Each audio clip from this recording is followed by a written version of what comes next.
m'appelle Love. On m'appelle l'OVNI. Et ce soir, il est 18h, vendredi, et bienvenue à tous. Nous recevons Jules pour le lancement de la flamme olympique. Non, c'est une blague. Nous sommes dans Et alors, Jules n'est pas là. Ça va, Chris? Ça va très bien, oui, j'étais content. T'étais content de voir Jules sur la scène lancer le départ de la flamme olympique? J'aime bien ça, ces J'adore musiques, Jules. elles s'entraînent, Ouais, moi aussi. elles entraînent. Bref, on n'est pas là pour parler de ça, on est là pour passer une petite demi-heure de bonne humeur et de détente, et surtout de débat autour de la pop culture. Alors, est-ce que tu es prêt pour ce nouvel épisode de Et alors, Chris? Eh bien, allez, là, on s'en parle de quoi? Allez, aujourd'hui, on va parler, dans l'instant culte, on va parler d'un super film qui s'appelle Prisoners de Denis Villeneuve. Ensuite, on parlera, j'ai oublié. Patrick Bruel et du Bruel Tour, voilà, l'artiste qui est revenu à 65 ans faire une tournée, une grosse tournée à travers tous les zéniths et tous les arénas de France. Ouais, et on terminera par un tu jettes spécial Un, bande un ou dessinée. deux. Voilà, bande dessinée. Moi, j'en aurais un à vous proposer et toi, peut-être quelque chose à redire aussi là-dessus. Ouais, c'est même sûr. Eh ben, je te propose de lancer. C'est parti.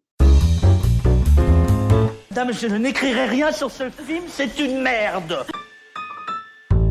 L'instant culte, et ce soir nous allons parler de Prisoners. Et est-ce que tu sais pourquoi est-ce qu'on va parler de Prisoners ce jour? Alors non, j'avoue que je ne sais pas. De connaissance, c'est par rapport à une journée mondiale de quelque chose, c'est bien ça? Exactement. Alors, de quelle journée Alors, mondiale est-ce que ça peut être? du labyrinthe, des sorties de crise. C'est sortie de crise?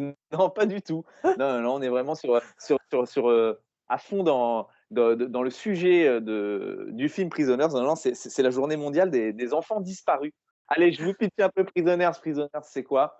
C'est un film très sombre, un film de Denis Villeneuve qui met en scène deux pères de famille qui dînent ensemble et leurs deux petites filles jouent dans la rue et soudain elles disparaissent. Elles disparaissent et du coup ça va être le combat des deux pères pour tenter de retrouver en tout cas leur enfant. Alors, deux pères complètement différents parce que l'un des deux pères, qui est joué par Hugh Jackman, lui va s'impliquer à fond dans l'affaire et va vouloir subordonner un peu l'enquête et passer outre pour essayer de retrouver sa fille parce qu'il trouve que rien n'avance assez vite à son goût et on peut le comprendre. Et je pense que tout père de famille qui a eu le malheur de connaître ça doit se poser des questions sur les enquêtes policières et sur la police dans ce genre de cas. Et un autre père de famille qui lui justement, est vraiment dans l'attente de cette enquête et qui respecte toutes les règles et qui n'entrave à aucun moment l'enquête pour donner toutes les chances à sa fille d'être retrouvée. Donc voilà, donc je le dis encore une fois, un film donc de Denis Villeneuve, donc avec Hugh Jackman en tête d'affiche et Jack Gyllenhaal dans le rôle d'un policier vraiment perturbé et rempli de tics. Et Paul Dano, un grand acteur déjà oscarisé, qui joue le rôle d'une personne autiste Mmh. et qui du coup va vite être suspecté par le père et qui va malheureusement subir la colère de Hugh Jackman. Alors, qu'est-ce que tu as Ouais. pensé de ce film, Chris? Alors, il y a plusieurs choses là qui me sautent aux yeux par rapport à ton petit speech de démarrage, d'entrée en matière. J'ai bien envie de rebondir sur le fameux Paul qui joue un autiste. Mais avant, j'aimerais bien rebondir quand même sur Denis Villeneuve, parce qu'il n'a pas fait beaucoup de films, hein, l'air de rien. Il en a fait très peu, en tout cas des qui ont marché. On peut dire que Prisoner, ça a été son premier qui est vraiment bien fonctionné au niveau et aux États-Unis et ici en France. Ensuite, il y a eu. Si Pardon. Denis Villeneuve s'est fait connaître et a réussi justement à sortir j'ai envie de dire, de l'anonymat, en tout cas des réalisateurs, c'est parce qu'avant, il a réalisé le superbe film Incendie. Et je ne sais pas si tu as vu ce film-là, mais qui fera certainement un jour l'objet d'un instant culte. Le film Incendie, donc un film québécois, hein, comme de Denis Villeneuve, avec des acteurs québécois, et, euh, et qui retrace le parcours de deux jumeaux qui le jour de la mère de leur mort, apprennent que s'ils veulent toucher leur héritage, ils doivent retrouver un frère qu'ils ne connaissaient pas et leur père qu'ils ne connaissent pas non plus. Mmh. Alors il a fait pas beau il a fait par rapport à Prisonnier, il a fait, 3 fois moins d'entrées, hein. Il a vu salué par la critique, il a Mmh. remporté énormément de prix grâce à ce film et c'est ce qui l'a permis de se faire connaître du grand public et de réaliser un film à l'ampleur de Prisoners avec des acteurs, des stars en tête d'affiche, vraiment au summum de leur carrière et ce qui lui a valu autant d'entrées pour ce film. Mais je te Ouais. laisse continuer. Excuse-moi de t'avoir coupé. J'avais besoin Non, de non. préciser ça parce que c'est vraiment le film signature de Denis Villeneuve qui l'a lancé et fait connaître. Mais tu as raison, c'était important de préciser. Surtout que moi, ce que j'allais dire, c'est qu'en peu de films, il a un univers à lui, quoi. Il a une signature, on va dire. On va voir ses films, et on sait déjà que c'est du Denis Villeneuve. Qu'on ait vu, par exemple, Blade Runner, Dune ou Premier Contact, c'est les derniers films qu'il a fait. On savait qu'on allait voir un truc j'ai envie de dire, on savait qu'on allait voir un truc de qualité, quoi. Je trouve que, comme Tim Burton ou les autres grands réalisateurs un petit peu de science-fiction, Stéphane Spielberg dans son genre, on va pas être déçu. Même si on n'aime pas, on aura toujours quelque chose de bien à gratter. Je sais pas si tu es d'accord avec moi ou pas. Je suis 100% d'accord avec toi parce que dans la filmographie de Denis Villeneuve, effectivement, on a des films qui sortent du lot et d'autres qui sont un petit peu plus incompris, mal compris. Je ne sais pas trop comment l'expliquer, mais qui, comme tu dis, eh ben, on va les voir et on passe pas un mauvais moment. On passe pas un mauvais moment. Après, Denis Villeneuve, c'est quelqu'un qui est qui est beaucoup basé sur le, j'ai pas envie de dire l'ésotérisme, mais c'est quelqu'un voilà qui fait beaucoup de références, en tout cas, qu'elles soient religieuses ou qu'elles soient sataniques, voilà, qui fait beaucoup de références dans ses films à des mythologies. Je Mm, pense surtout au film Ennemi, je ne sais pas si tu l'as vu, avec Jake Gyllenhaal, encore une mm, fois, qui est vraiment une, une métaphore, enfin pas une métaphore, mais qui est vraiment axée sur la mythologie de la femme. Comment la femme est représentée à travers les âges et à travers les mythologies. Et voilà, il s'amuse dans son film avec ça, alors que son personnage principal n'est pas une femme. Et c'est toujours très intéressant ensuite d'aller gratter et d'essayer de comprendre, parce que c'est difficile aussi des fois de comprendre où Denis Villeneuve veut nous emmener. Mais quand on a les explications, eh bien, tout devient plus limpide et plus clair. Et je trouve que c'est un réalisateur qui parfois est descendu un peu trop vite parce que on ne regarde pas voilà, là où il a voulu nous emmener. On ne regarde que le brut de ce qui nous a servi. mm. Mais de mémoire, c'est ce qui t'est arrivé avec Premier Contact, hein. Premier Contact, moi j'avais adoré le film, j'avais été le voir plusieurs fois au cinéma. Quand j'adore les films, je vais voir au cinéma plusieurs fois. Je dis ça entre parenthèses. Et Premier Contact, cette histoire de l'arrivée et d'extraterrestres qui tentent de communiquer avec nous, c'est un film phénoménal, quoi. Et il se passe pas grand-chose dans le film, donc c'est pas, ça a été un peu vendu, enfin pas vendu, mais perçu comme un blockbuster parce que ça parlait d'aliens, etc. Alors que ce n'était pas du tout un blockbuster. C'est vraiment une réflexion sur le langage, sur la communication, sur la transmission et sur la foi dans l'avenir. Et ce film-là, ben, malheureusement, il a été un peu trop descendu à mon goût, du moins dans mon entourage. Alors que pour moi, je le préfère à Ennemi, par exemple. Et tu le Ouais, préfères quand même pour relier au film que tu as classé dans l'instant culte, Prisoner. Moi, j'ai pas trop aimé Prisoner. J'avoue que, alors, il a des qualités, hein, ça, je nie pas, tu vois. On s'ennuie pas, comme j'ai dit tout à l'heure. Ça fait réfléchir. Il y a des trucs qui nous achoppent. Surtout que le scénario est super bien mené. Tu vois, il y a un paradoxe, c'est comme sur Dune. On en a parlé de Dune, deuxième partie, dans cette émission. C'est super, mais il y a des petits trucs qui font que ça ne se goupille pas tout à fait correctement. Dans Dune, on avait parlé de la gestion du temps. On avait l'impression que ça sautait trop vite de scène en scène. On ne comprenait pas tout à fait bien que du temps avait passé. Ben, je trouve que c'est un petit peu le défaut de ce réalisateur. Alors là, j'ai un tout petit peu, je me suis un peu emporté, j'ai un petit peu mélangé les deux trois critiques. J'espère que vous avez suivi. Je te laisse la parole. eh ben, écoute, je peux comprendre ce que tu dis et c'est effectivement un peu sa marque de fabrique aussi de passer rapidement d'une scène à l'autre et d'un temps à l'autre sans vraiment prendre le temps d'expliquer pourquoi. Mais dans ce film-là qui nous intéresse aujourd'hui, Prisoners, je ne suis pas d'accord. Donc Prisoners, hein, vraiment, il est catalogué plus dans les films de thriller, hein, voilà, hein. On a des enfants qui sont enlevés, il faut trouver qui est le ravisseur, et on fait appel à la police et il y a un enquêteur qui est là pour résoudre le mystère. Et ben, dans ce film, je trouve que vraiment, c'est bien ficelé du début à la fin et les acteurs sont tellement bons, en fait, mais tous, hein. Les acteurs sont vraiment tellement bons et dans des rôles qu'ils n'ont pas forcément l'habitude de jouer, et ben, qu'en fait, on est emporté du début à la fin du film. Alors, sans rien spoiler, le film, il vaut juste le coup pour savoir, pour connaître un peu ce dénouement et ce labyrinthe, hein, comme le terme que tu as utilisé tout à l'heure et qui est vraiment l'essence aussi un peu de ce film.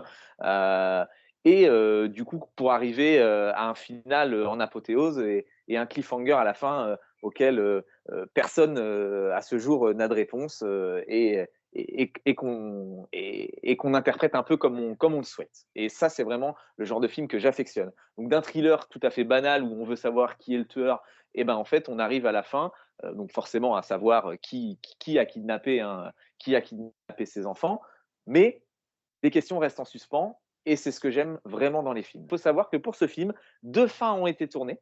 Je ne sais pas si tu le savais, Ah non, mais il y je a n'avais 2 pas fins vu ça. voilà, 2 fins ont été tournées pour Prisoners. Une qui est très claire et qui dit exactement à la fin ce qui se passe et qui ne laisse aucun doute. Et la deuxième qui justement laisse en suspens le devenir d'un des personnages et donc du coup à nous d'interpréter. Et c'est le studio qui a choisi la version qui a été présentée au cinéma euh, avec Denis Villeneuve qui a poussé. Et j'ai envie de lui tirer mon chapeau par rapport à ça parce que Denis Villeneuve, c'est quelqu'un qui aime apporter les réponses, qui donne les réponses, et dans ses films, il veut qu'il y ait une réponse. Alors, il faut aller la chercher peut-être, mais là, dans ce film, c'était très clair. En tout cas, dans la première version qu'il a tournée, et la deuxième version, justement, laisse un suspense, et je trouve que c'est quelque chose qu'il n'avait pas fait jusque-là, et c'est bien qu'il l'ait fait. Après, j'ai cru comprendre que tu voulais revenir sur Paul Dano et je crois Ah, savoir ce que tu vas me dire et je pense que les auditeurs aussi, mais nous t'écoutons de vive oui. oreille. Alors d'abord, Paul Dano, il a joué un super rôle récemment, il y a 2-3 ans. Tu vois de quel rôle je veux parler? Ah, bah, j'ai envie de parler du rôle du Sphinx dans Batman. Ouais, voilà, super, super rôle, inquiétant, enfin un rôle et un très bon film par ailleurs. Mais là, il joue un autiste.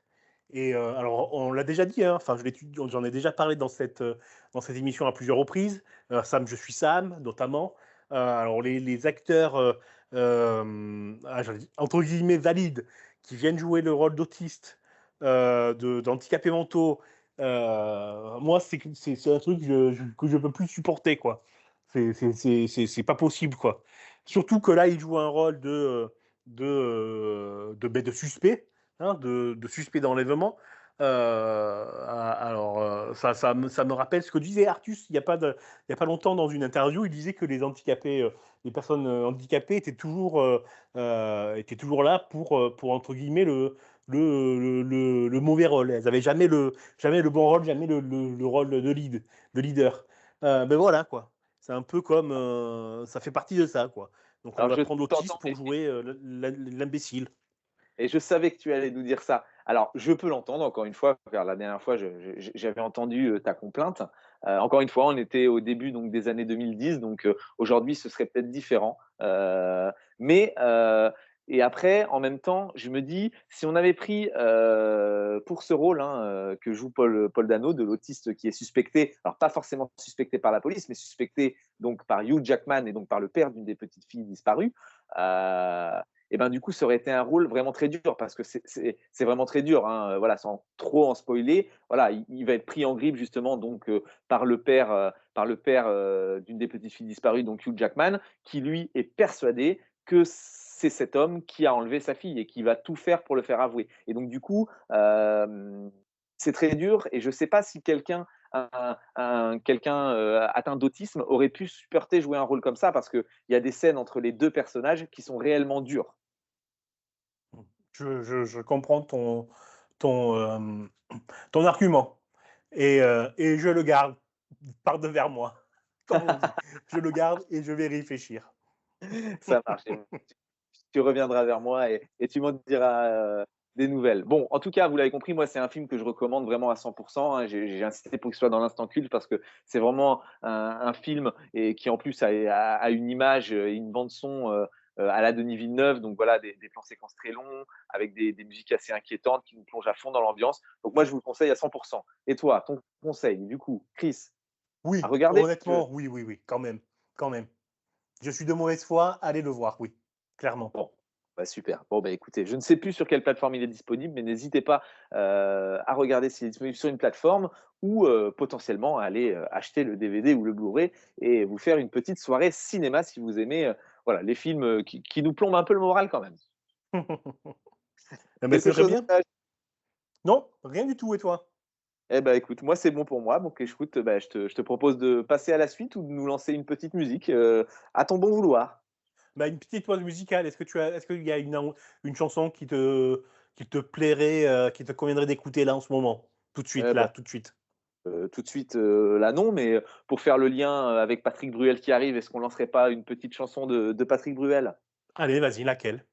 Bah, du coup, j'ai envie, d'écouter une chanson de Patrick Bruel que j'ai découvert, du coup, pendant, son concert que j'ai eu la chance d'aller voir et dont nous allons parler dans quelques minutes. C'est une chanson sur le harcèlement scolaire qu'il a écrit quand, son fils, était à l'école et qui voyait tous ces faits divers qui lui faisaient peur et cette chanson, c'est un featuring avec Lafouine et c'est «Mots d'enfant».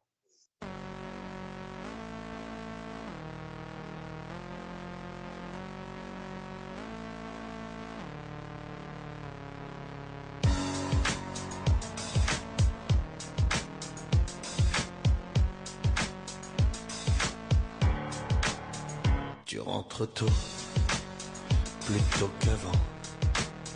Tu allumes ton ordi, tu attends. Ils sont tous là, derrière l'écran. Cette fois encore, c'est pas ta fête. Tu lis quand même, tu baisses la tête. Il faudra bien que ça s'arrête. Ces mots jetés, un peu pour voir. Derrière un clavier, va savoir quel enfant sage prend le pouvoir. Seul dans sa chambre, un gamin rit pour faire rire les autres avec lui. Et ça tombe sur toi aujourd'hui. Sèche tes larmes, regarde-moi. J'ai encore plus mal que toi quand tes yeux me demandent pourquoi. On répète ce que l'on entend. On cherche ta place dans le vent, mais ce ne sont que des mots d'enfant.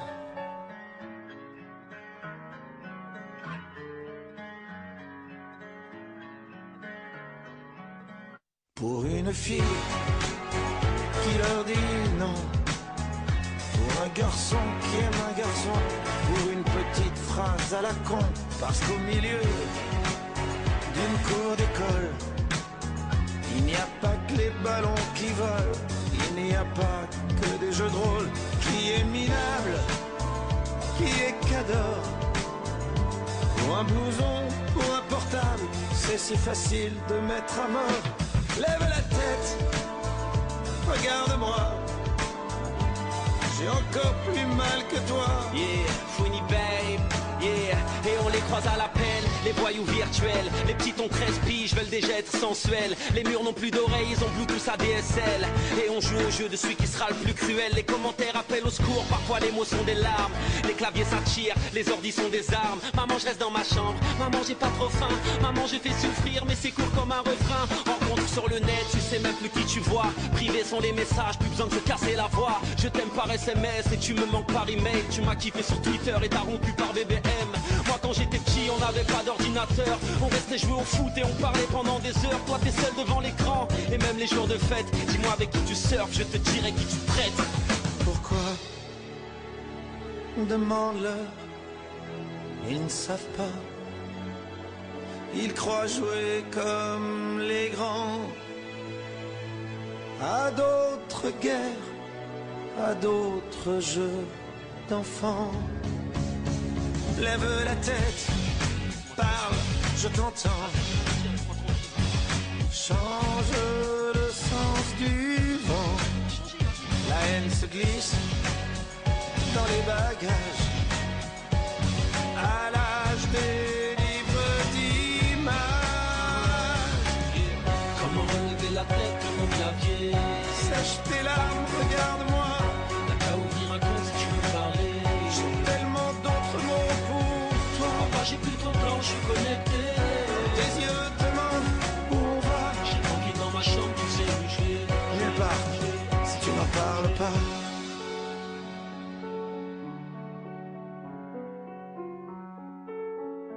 Combien se sont tués aujourd'hui? Combien seront-ils encore?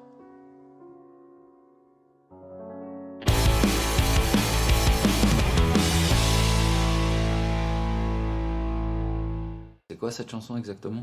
Et voilà, bah, vous l'avez compris, nouveau jingle, car on va parler d'un nouveau, d'une nouvelle thématique qu'on n'a jamais abordée, en tout cas dans l'émission Et alors. Donc après cette chanson assez dure de Patrick Bruel en featuring avec Lafouine et un instant culte assez sombre, je dois le dire, on va essayer de s'égayer un petit peu. Voilà, et nous allons parler du Bruel Tour qui est en train de se produire à travers tous les zéniths et les arénas de France, Patrick Bruel, que j'ai eu la chance d'aller voir la semaine dernière. Alors déjà, avant de commencer, j'aimerais savoir ce que toi tu penses, Chris, de Patrick Bruel, Alors, c'est de l'artiste. compliqué.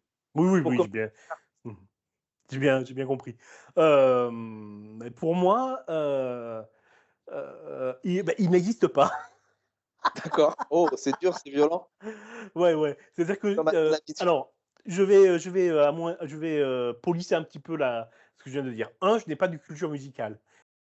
Mais, je pense pas que Patrick Bruel chante pour moi. Je pense que son public, c'est un public féminin, en très grande majorité.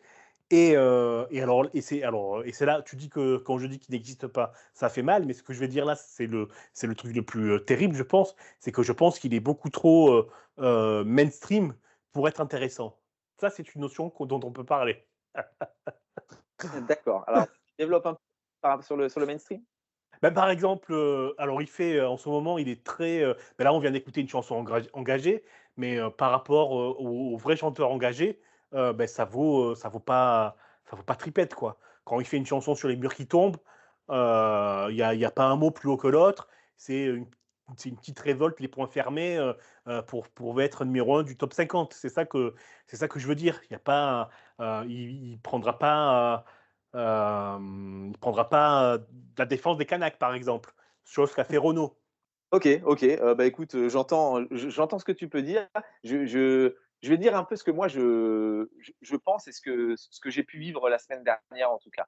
Alors déjà je vais aller dans ton sens, voilà, Patrick Bruel, c'est quelqu'un qui a un public extrêmement féminin. D'ailleurs, petite anecdote très drôle, c'est qu'à l'arrivée du concert, il y avait, 6 ou 7 files, uniquement pour les femmes, donc qui du coup en plus se faisaient fouiller, bah, forcément par des agents, féminins. Et du coup, nous, tous les hommes, on se faisait reléguer, au fond on nous disait: «Ah non, non, les hommes, c'est les 2 dernières rangées là, vous allez aux 2 dernières rangées». Donc on Ça, c'est sentait drôle. vraiment voilà, on sentait vraiment, la suprématie en tout cas, féminine, lors de ce concert, voilà, où nous on se retrouvait, en 1 seconde et demie, on était passé à travers la file parce qu'il y avait 3 pauvres hommes qui se battaient en duel.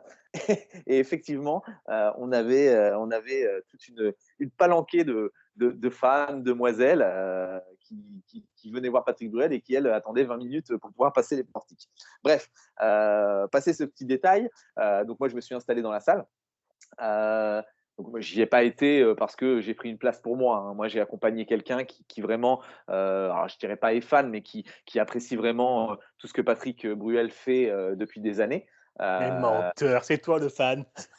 C'est toi le fan. et Arrête. je suis découvert, je suis découvert. Et je dois dire que j'adore écouter des chansons de Patrick Bruel. En tout cas, c'est des chansons, quand on est entre amis et qu'il y a une chanson de Patrick Bruel qui passe, eh ben, je la connais par cœur. Place des grands hommes, le Café des délices. Voilà, c'est quand même des chansons. Mes parents adoraient Patrick Bruel, donc c'est des chansons que j'ai entendues toute ma jeunesse et donc forcément que je connais.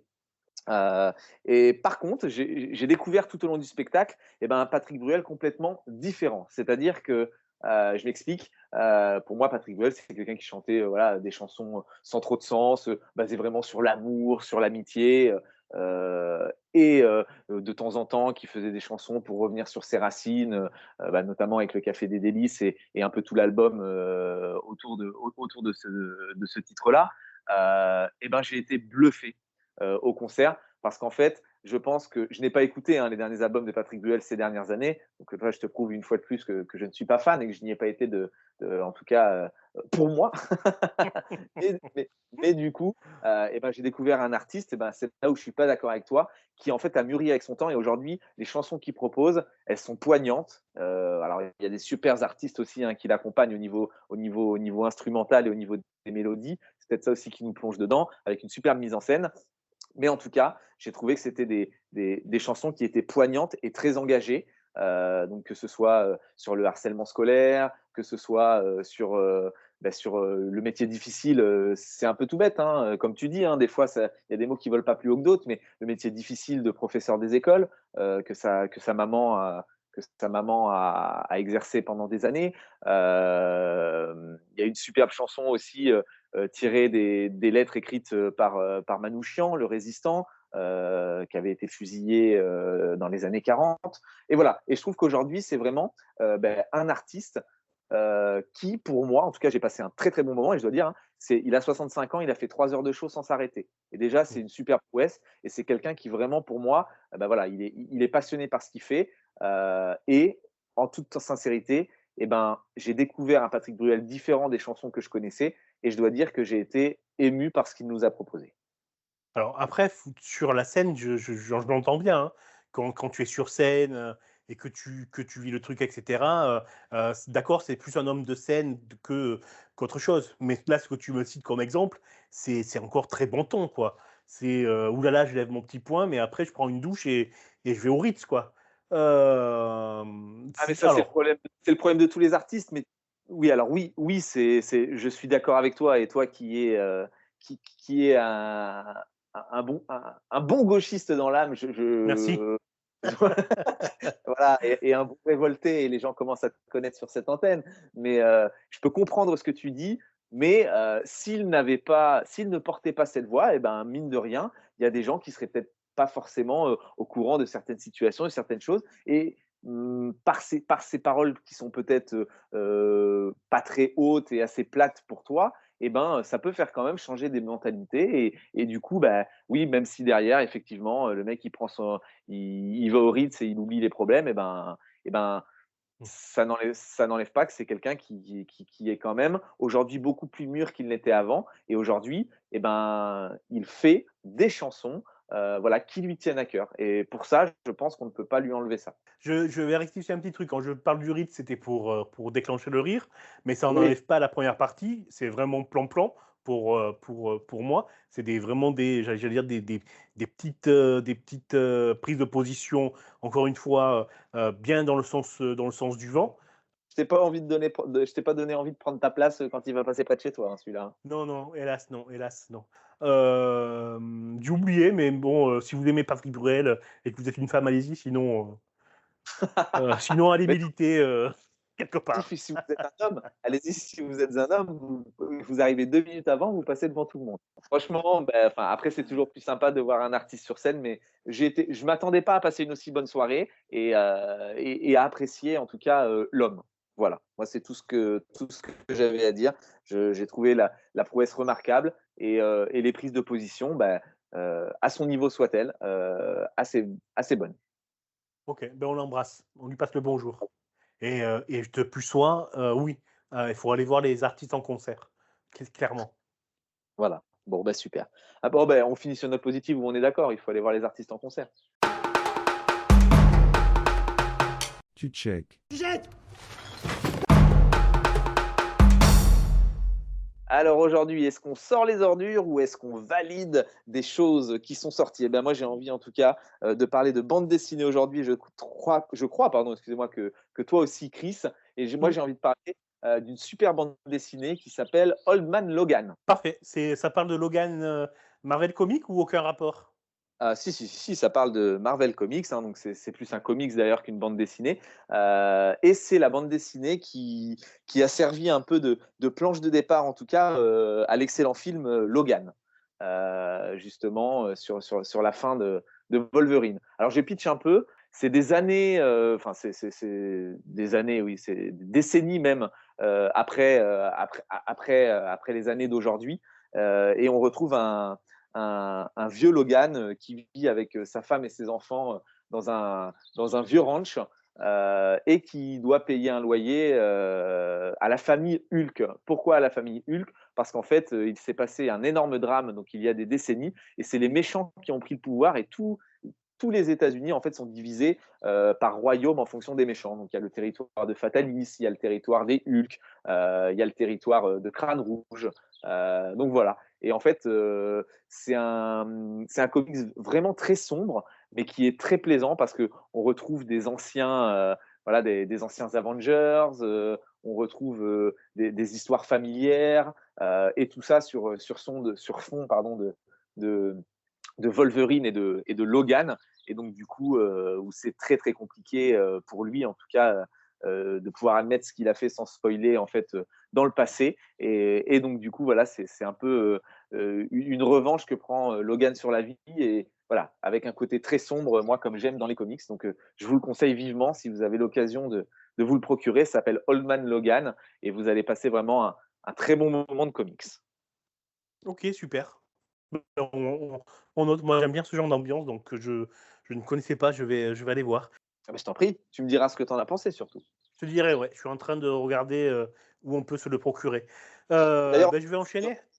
Attends, Pardon, excuse-moi. j'ai une dernière question pour toi en parlant justement de bandes dessinées, parce qu'on va parler. Les Indes fourbes que je t'avais conseillé, est-ce que tu as fini par le lire? Je l'ai et je l'ai toujours pas ouvert. Ah là là, il veut pas l'ouvrir celui-là. Mais il ne m'écoute pas, il ne m'écoute pas. Vous êtes témoins, hein, messieurs, dames, hein, chers auditeurs. Il ne m'écoute pas. Moi, il me demande de regarder quelque chose, je regarde, on n'en est pas la semaine d'après. D'ailleurs, je peux faire un petit flash sur Doctor Who. J'ai regardé un épisode.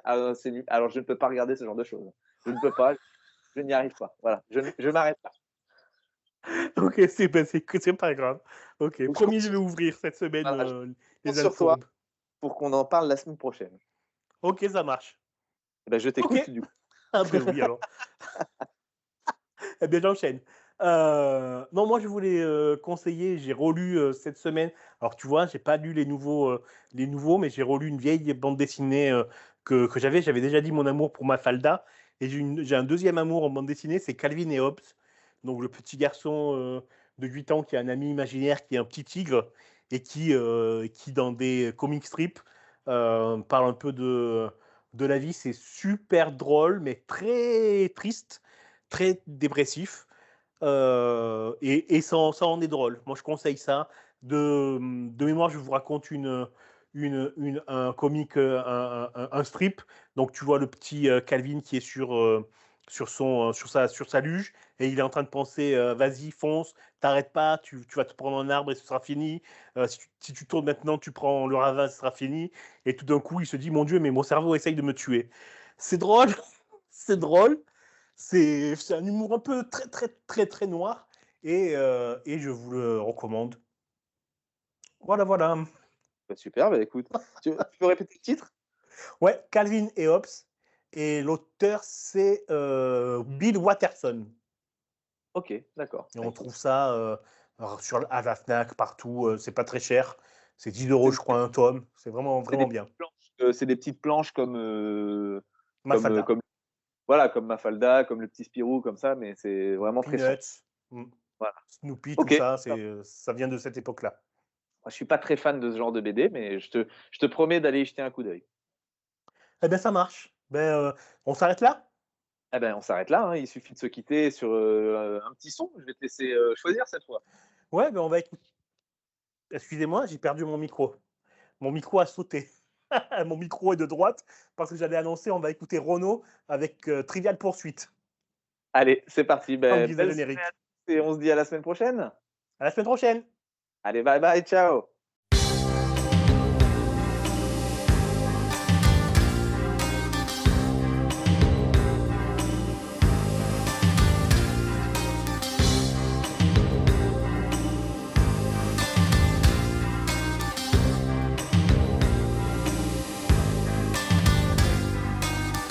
Question d'histoire d'abord, où est la Palestine? Sous quelle botte étoilée, derrière quel barbelé, sous quel champ de ruines?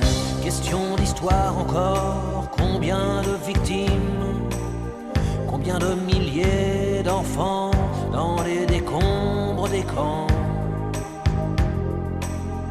deviendront combattants. J'en sais rien, je donne ma langue au chagrin. Si tu sais, toi, souffle-moi.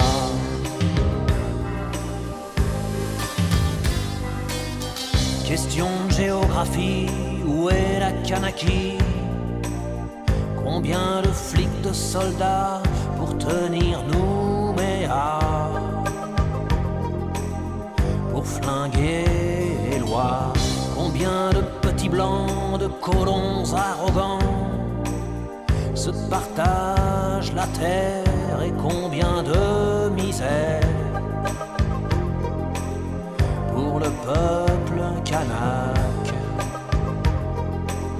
Combien de coups de matraque, j'en sais rien, je donne ma langue au chagrin.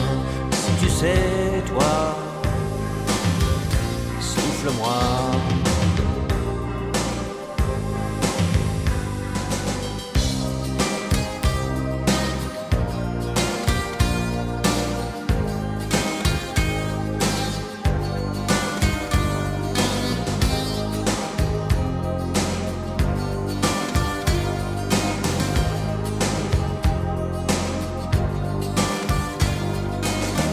Question de sport, qui détiendra le record et restera vivant, libre et innocent derrière des barreaux. 20 ans pour Othello, autant pour Mandela.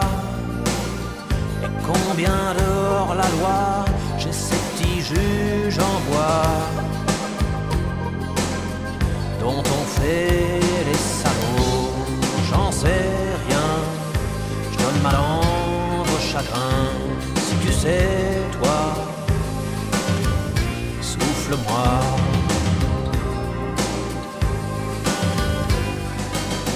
Question science et nature, où balancer ces ordures. Allez, à la Vologne, ces chiens qui assassinent, ces rats qui emprisonnent. Question de littérature, qui a écrit que les hommes naissaient libres, égaux, libres mais dans le troupeau, égaux devant